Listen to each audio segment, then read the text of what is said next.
بسم اللہ الرحمن الرحیم۔ رسول اللہ صلی اللہ علیہ وآلہ وسلم نے صحابہ کرام کو یہ نصیحت بھی کی تھی اور ان کی ایک ایک انگ میں یہ خیر خواہی گوندی تھی اللہ سبحانہ و تعالی نے۔ ابو ہریرہ رضی اللہ تعالی عنہ بیان کرتے ہیں، قالت الانصار قسم بیننا وبینہم النخل۔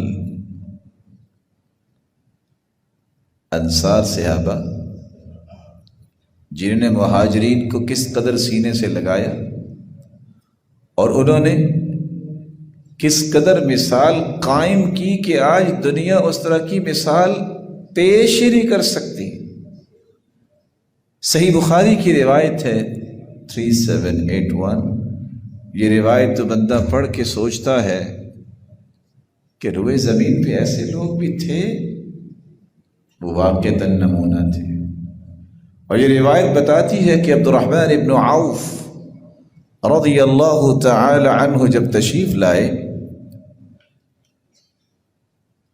مدینہ طیبہ میں، جب ریاست مدینہ قائم ہونے جا رہی تھی، تو عبد الرحمن ابن عوف رضی اللہ تعالی عنہ سب کچھ لٹا کے آئے تھے، اگرچہ بہت بڑے تاجر تھے۔ سعد بن الربیع رضی اللہ تعالی عنہ اور عبد الرحمن ابن عوف ان دونوں کے درمیان مواخات قائم کی۔ وكان كثير المال، اور سعد بن الربیع رضی اللہ تعالی عنہ بڑے مالدار تھے۔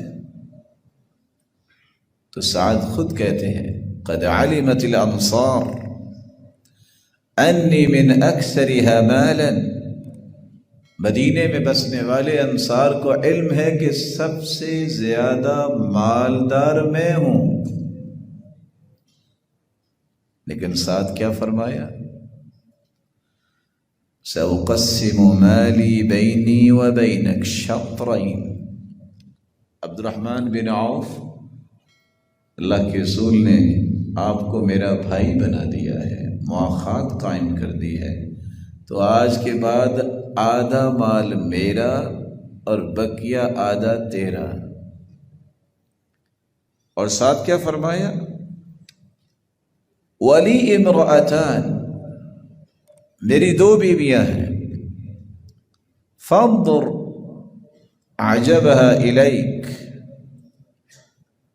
ان دونوں میں سے ابھی پردہ نازل نہیں ہوا تھا، جس کو تم چاہتے ہو میں طلاق دے دیتا ہوں، عدت کے بعد تم اس سے شادی کر لینا، میرے پاس دو بیویاں ہیں، تمہاری بیوی بچے تو وہاں رہ گئے۔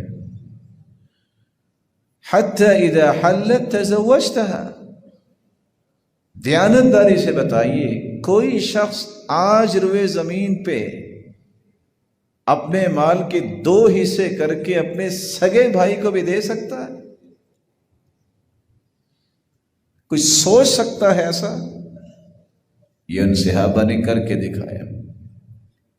لیکن رسول اللہ صلی اللہ علیہ وسلم کے صحابی عبد الرحمن بن عوف کا جواب سنیے، اللہ تجھے برکتوں سے نوازے، دلنی علی السوق، مجھے بس بازار کا پتہ بتا دیجئے، اللہ خیر فرمائیں گے۔ اور چند ہی دنوں میں اللہ ذو الجلال نے اسے برکتوں سے نواز دیا۔ جب آپ صلی اللہ علیہ وسلم نے کچھ آثار دیکھے تو فرمایا، ما ہی ای ما الخبر؟ عبد الرحمن بن عوف، خیر ہے نا؟ یہ زردی کے اثرات نظر آ رہے ہیں۔ تو انہوں نے جواب دیا، تزوجت علی وزن نواة من الذهب، میں نے کھجور کی گٹھلی جتنا سونا دے کر شادی کر لی۔ تو آپ صلی اللہ علیہ وسلم نے فرمایا، بارک اللہ فیک اولم ولو بشاۃ، اللہ تجھے برکتوں سے نوازے، ولیمہ ضرور کرنا، خواہ ایک بکری ہی کیوں نہ۔ وہ صحابی جو مٹی کا سودا کرتے اور اللہ ذو الجلال انہیں سونے کا بھاؤ عطا کرتے، اس قدر ان کی ہوئی ڈیل کے اندر اللہ برکت ڈالتے۔ کسی نے سوال کیا کہ اتنی برکت کا راز کیا ہے؟ تو ان کی تجارت کا راز آج کل کے تاجروں کو بھی سمجھنا چاہیے۔ انہوں نے 3 جواب دیے تھے۔ پہلا جواب، میں نے آج تک تجارت کی وجہ سے نماز باجماعت نہیں چھوڑی، میں نے آج تک تجارت میں جھوٹ نہیں بولا۔ اور تیسرا راز، میں تجارت کو سنت سمجھ کے کرتا ہوں، میں نے کبھی بھی تجارت کو نشہ نہیں بنایا۔ میں جانور بھی خریدتا تو 3 دن سے زیادہ اپنے پاس نہیں رکھتا تھا۔ ایک مرتبہ میں نے 1000 اونٹ خریدے، لیکن 3 دن تک کوئی بھی نہیں خریدنے آیا۔ تیسرے دن آخری وقت میں ایک شخص آ کے کہتا ہے جتنے کا مال خریدا ہے اتنے کا ہی دے دو۔ میں نے کہا ٹھیک، لیکن میری ایک شرط ہے، رسیاں میں اتاروں گا۔ میں نے رسیاں اتاری اور 1 درہم کی رسی بیچ کے 1000 درہم پروفٹ اللہ نے وہاں بھی عطا کر دیا۔ یہ وہ راز ہے۔ جیسے عمر بن عبدالعزیز رحمہ اللہ کہتے ہیں، جب سے میں نے تہبند باندھنا سیکھا ہے اس وقت سے آج تک میری زبان پہ جھوٹ نہیں آیا۔ جب سے مجھے پتا ہے، بلال حبشی فرمایا کرتے تھے، جب سے مجھے سمجھ آئی کہ اسلام کے اندر یہ جائز نہیں ہے، میں نے آج تک ایک جھوٹ بھی نہیں بولا۔ اسلام کے بعد میں نے ایک جھوٹ بھی نہیں بولا۔ رجال لا تلہیہم تجارت ولا بیع عن ذکر اللہ وإقام الصلاة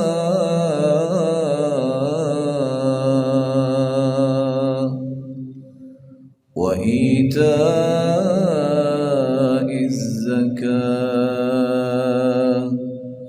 يخافون يوما تتقلب فيه القلوب والأبصار۔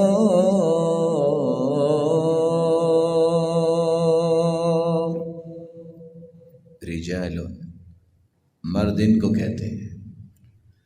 مرد شناسی کی اگر مہارت کسی کے پاس ہے تو پہچانے یہ ہے مرد۔ رجال، یہ ہیں بطل بہادر لوگ۔ لا تلہیہم تجارت ولا بیع عن ذکر اللہ، کوئی تجارت، کوئی بزنس ذکر سے ان کو غافل نہیں کرتا۔ نمازیں نہیں ان کی چھوٹتی، وہ زکوٰۃ دیتے وقت منہ نہیں بناتے، کہتے یہی میرے مال کی برکت کی نشانی ہے، خوشی سے دل کھول کے خرچ کرتے ہیں۔ یخافون یوما، اس دن سے ڈرتے ہوئے یہ کام کرے، فیہ القلوب والابصار، جس دن نظریں پھر جائیں گی۔ قیامت کے دن کا خوف ان کے دل میں ہوتا ہے، اس لیے وہ کبھی بھی مال و دولت کی اس رنگینی میں اپنے ذمہ داریوں کو چھوڑتے نہیں، نمازیں پابندی سے پڑھتے ہیں۔